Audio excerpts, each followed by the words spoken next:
बिस्मिल्लाहिर्रहमानिर्रहीम। अस्सलाम वालेकुम। मैं हूं अंसर और आप देख रहे हैं मेरा यूट्यूब चैनल अरब जंबो न्यूज़। हरमीन में इमाम को लुकमा देने के लिए कमेटी तश्कील।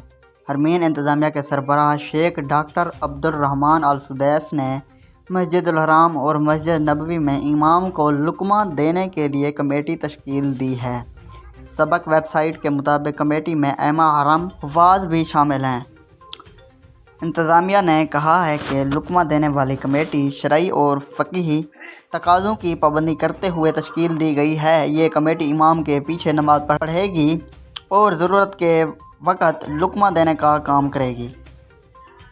इंतज़ामिया ने कहा है कि मज़कूरा कमेटी की तश्कील इंतज़ामिया की तरफ से रमज़ान मुबारक के इस्तक़बाल की तैयारियों के ज़मन में है।